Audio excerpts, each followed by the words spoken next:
Hi Gaito Nation! Welcome to this video. Ngayon sasagutin natin ang tanong ng karamihan dito sa ating YouTube channel kung ang ORM ba o ang online reading media ay isang legit na platform o isang malaking scam.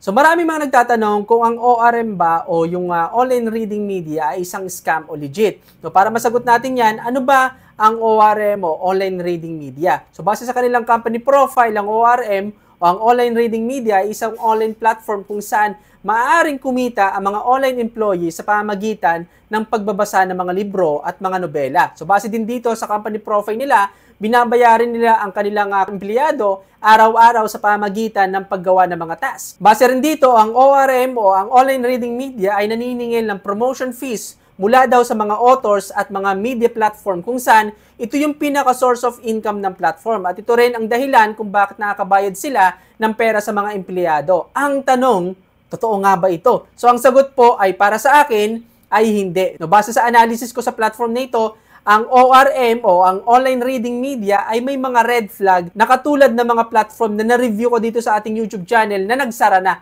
So ang tanong, paano ba masasabi na ang isang platform ay kasama sa mga scam kahit na nakakapagbayad o mayroon natatanggap na pera ang mga member ng platform? Isa kasi ito sa mga nababasa ko sa comment section dito sa aking YouTube channel. So base sa experience ko sa mga iba't ibang platform, lalo na sa platform na kasama sa Make Money application o website, strategy nila na magbayad sa mga taong nauna, lalo na sa mga taong nagre-recruit o patuloy na nagre-recruit sa kanilang platform para maging testimonials po. Sila kasi yung unang magkukwento sa iba na pwedeng kumita dito. Kumbaga, sila yung success stories ng mga platform. Karamihan kasi ng mga tao, ang basihan lang ng isang legit na platform ay yung makakapag-withdraw ng pera. Wala silang pake kung possible bang magsara o hindi. Kung tama ba yung pamamaraan ng negosyo o sustainable ba yung ganitong klase ng negosyo. Yung testimonials kasi, pang-akit po yan ng mga bagong investor na siyang papasok ng mas maraming pera sa system.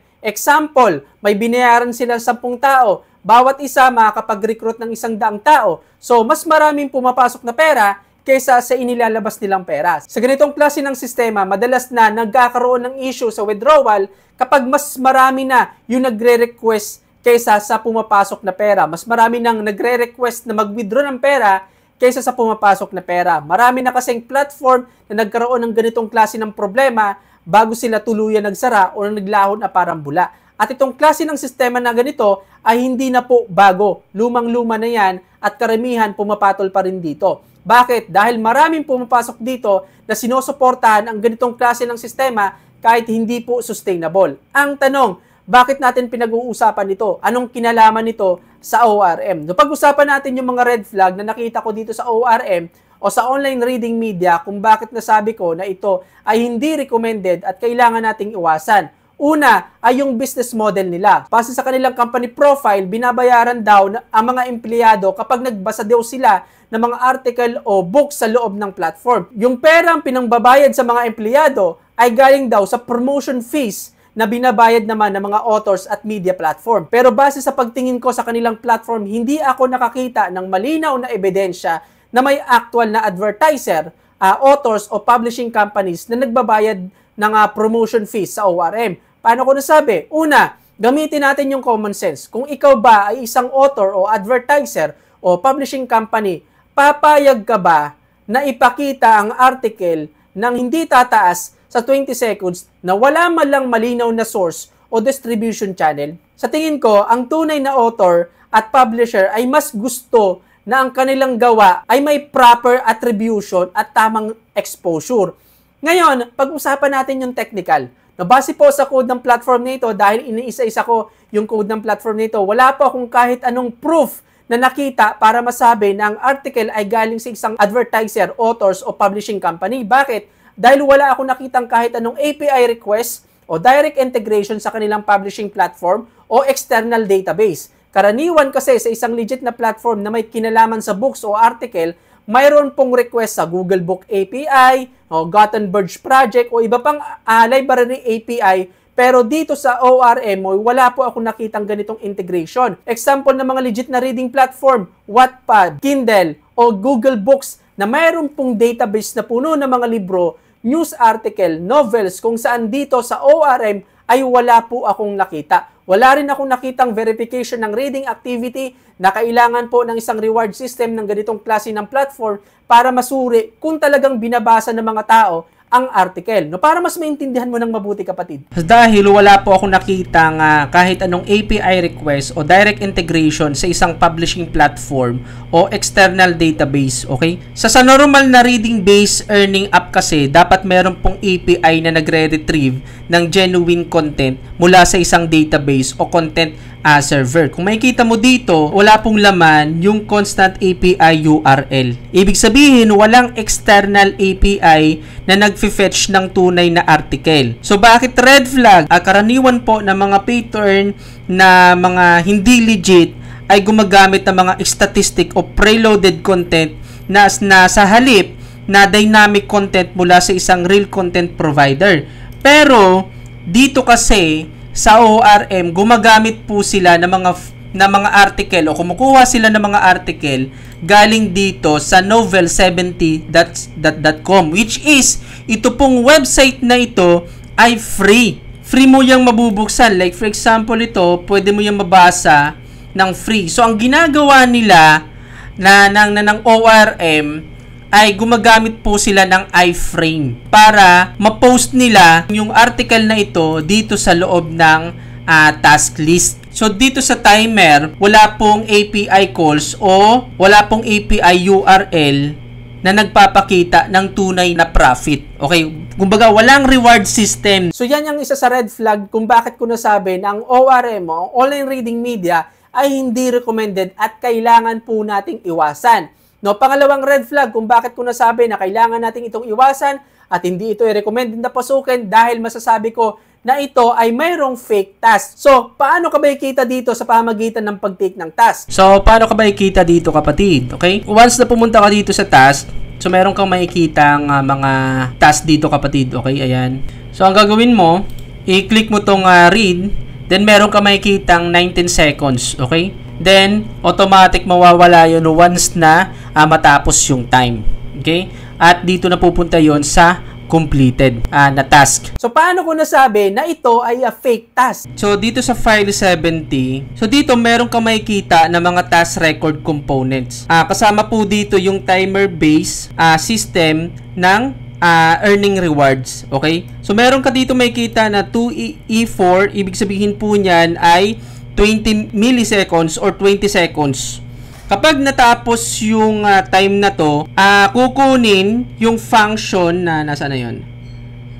Kukunin po yung function para ma-receive yung reward, okay, yung kita. So kumbaga mapaprocess na yung profit, makukuha na yung kita dun sa task na yon. So dito sa code na to, hindi po malinaw yung reward system na nangyayari. And indikasyon lang po ito na wala talagang nagbabasa ng mga article dahil hindi nakabase dun sa pagbabasa yung reward system, kundi once na magbukas yung parang modal o yung article, tatagal lang yun ng 20 seconds. Then after nun, magsasara yung article na yon at automatic makukuha mo yung reward. Okay? So, ibig sabihin, wala po talagang tunay na reward system dito.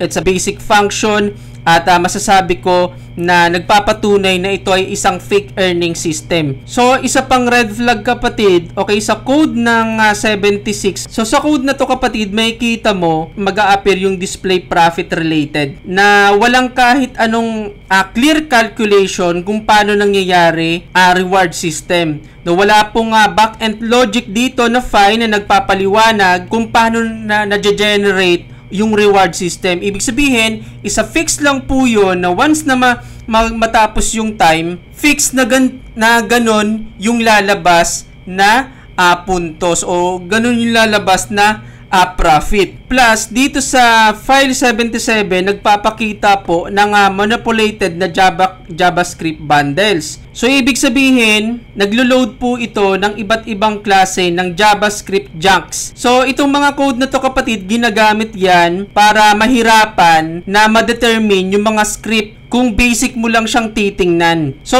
itong klase ng code na to kapatid ay ginagamit siya na mga platform para itago talaga yung actual logic ng kanilang earning system. Pero sa atin, hindi mangyayari yan dahil ini-extract natin lahat ng code dito sa loob ng isang platform. So, makikita natin at ina-analyze natin isa-isa yung code na yon para makita natin kung ano talaga yung klase ng reward system na nandito sa isang platform, which is nakita natin sa mga junk files na ito kapatid na mga JavaScript na kung paano nag-work talaga yung reward system, which is isa pong red flag dahil wala talagang tunay na earning calculation na nangyayari dito sa ORM. No, para mas maintindihan mo ng mabuti na ang ganitong klase ng pagkakakitaan ay useless o isang fake task lang na pagkakakitaan, so panoorin mo to. So para mapakita lang sa inyo kapatid na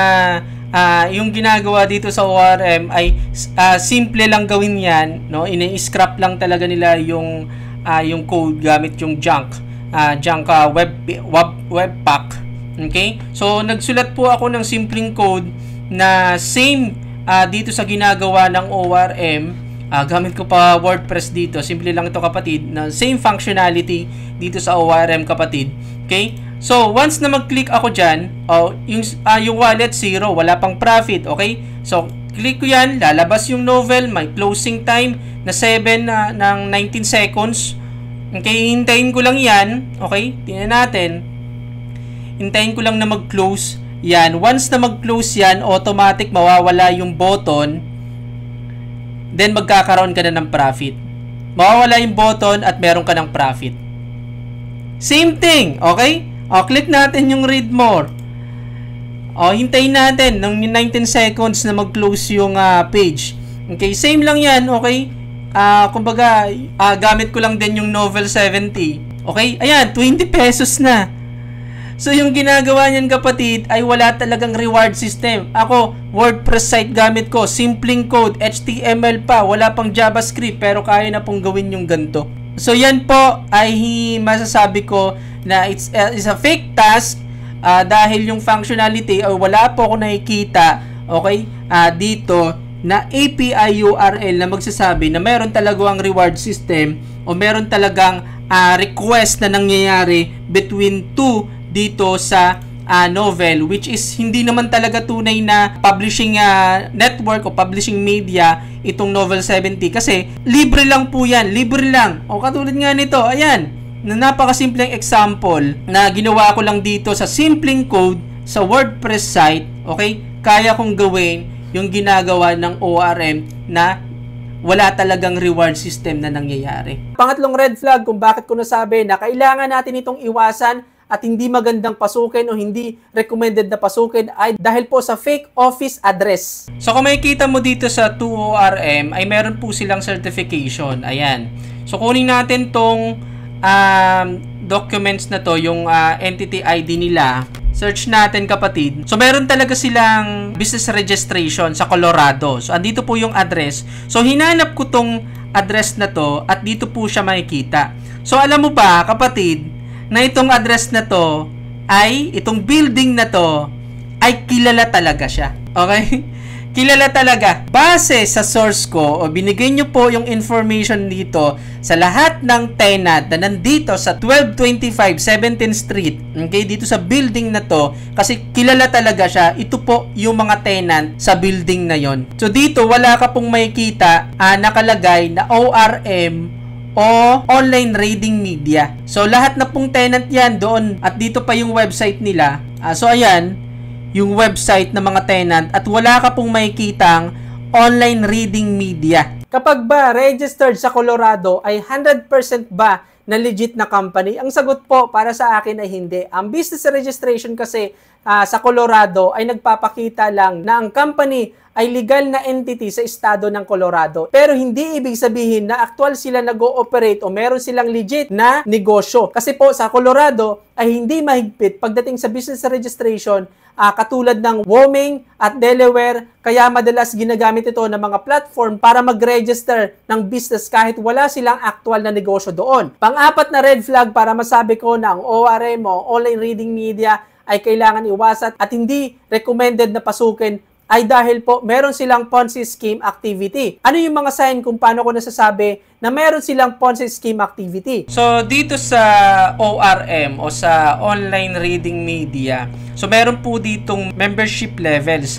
So, merong intern, wala kang babayaran dito. 3 days, magkakaroon ka ng 5 tasks araw-araw sa loob ng 3 days.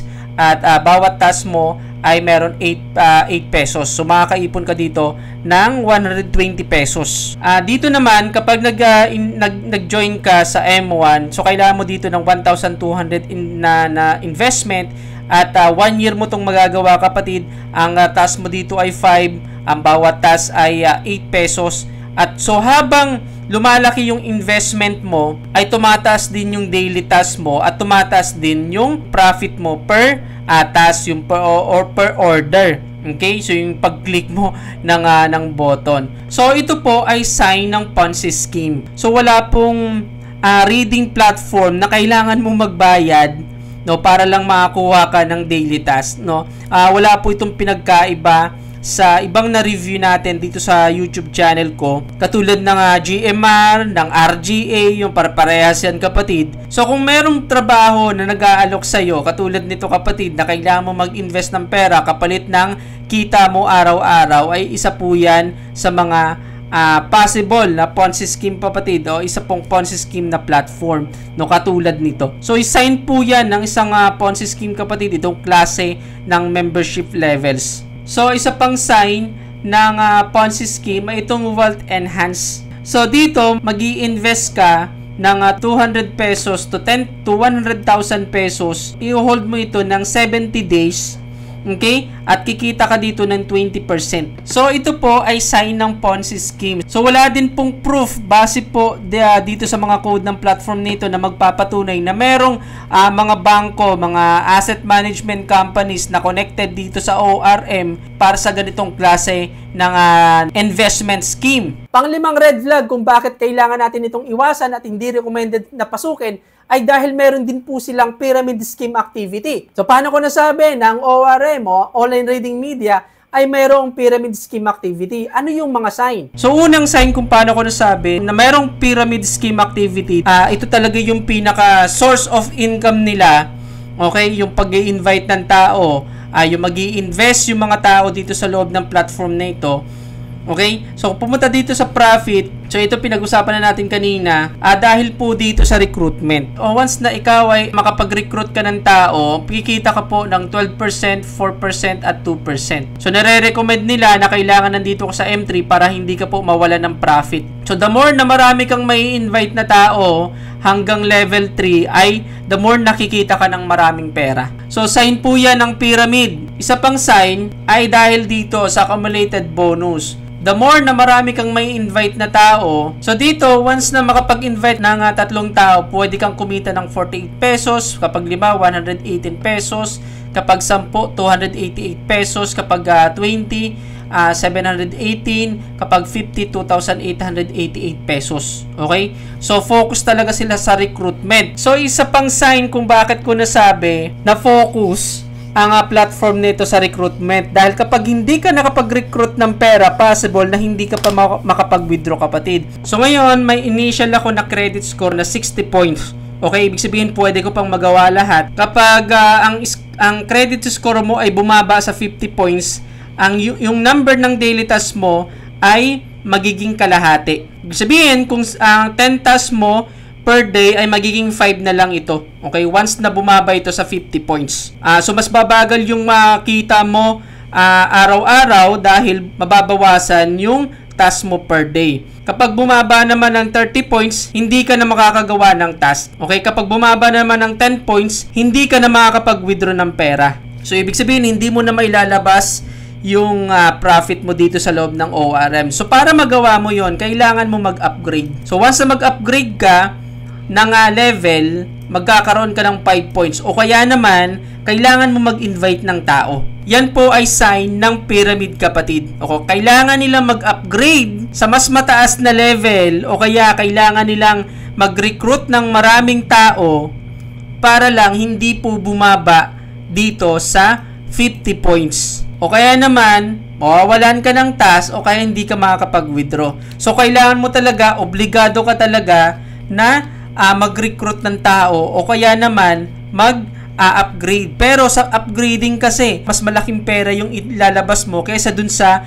mag-recruit ka ng tao. So, obligado ka talaga mag-recruit ng tao para magkaroon ka ng sapat na task, hindi bumaba sa 50 points yung credit score mo. So, ginagawa nila ito, isa po itong strategy para magkaroon sila ng dagdag na pera na ipangbabayad sa'yo. So, sign po ito ng pyramid scheme at Ponzi scheme. At ang panghuling red flag kung bakit ko nasabing kailangan natin itong iwasan ang ORM o online reading media ay dahil po sa payment method. So, once kasi na mag-recharge kayo dito, kapatid, click natin yung recharge. Then, pipili kayo dito. Sabihin natin itong ORM Quick Payment. Click natin yan. Then, ilagay natin dito ay 1,200. GCash Recharge Now. Napupunta po kayo dito sa hindi tunay na payment authenticator ng GCash. Okay? So, sinasabi nila, API calls naman yan, gumagamit talaga sila ng ibang URL o ng ibang domain o ng ibang website, no, para daw sa branding ng kanilang negosyo. Okay? Tama naman yun, yung API calls na yun, kapatid. No, ginagamit talaga yun sa branding at security. Pero, ikaw ba na isang negosyo, merchant na GCash Incorporation? Dito pa lang sa merchant GCash Incorporation, XX na yun, kapatid. Dapat yung merchant niyan ay hindi po GCash Incorporation. Kapag sinabing merchant, yan po ay yung pangalan ng negosyo. Okay? So, paano ko nasabi? Ikaw ba na isang negosyo, okay, rebranding mo, pupunta ka sa isang website na hindi naman totoo. So, yan, forbidden. Ano ba yung risk kapag gumagamit ka ng fake na payment authenticator? Pwede mong panoorin ito kasi dyan ko paniliwanag ang mga risk na pwedeng mangyari sa iyo kapag nagke-create ka ng transaction sa mga fake na payment authenticator. So yan yung mga dahilan o yan yung mga red flag kung bakit ko nasabi na ang ORM o online reading media ay kailangan nating iwasan at hindi magandang i-promote sa mga tao at hindi recommended na pasukin. So yung review ko dito sa ORM o online reading media, itong platform na ito ay masasabi ko nakabilang sa mga Ponzi scheme activity. Ito po ay too good to be true. Itong platform na ito ay kailangan nating iwasan, hindi magandang gamitin, hindi recommended at hindi po safe na gamitin. Okay? Ngayon, ikaw naman yung tatanungin ko, kapatid, ano yung masasabi mo sa platform na ito? Masasabi mo ba na ito ay isang legit na platform, legit na pagkakakitaan, at magkano yung kinita mo na dito? O ikaw ang isa sa mga naniniwala na ito ay isang malaking scam na sa mga susunod na araw ay pwedeng mawala at makapang-scam ng sandamakmak na tao. Comment po sa baba ng video na to kung ano yung sagot mo sa tanong natin para malaman ng mga makakapanood kung ano yung opinion mo sa platform nito base sa experience mo o sa personal knowledge mo para makatulong ka rin sa mga makakapanood ng video na to kung maganda ba itong pagkakitaan o kailangan nilang iwasan. So dito na tatapos ang topic natin ngayon. Hanggang sa muli, I'm Nilianto. Bye-bye!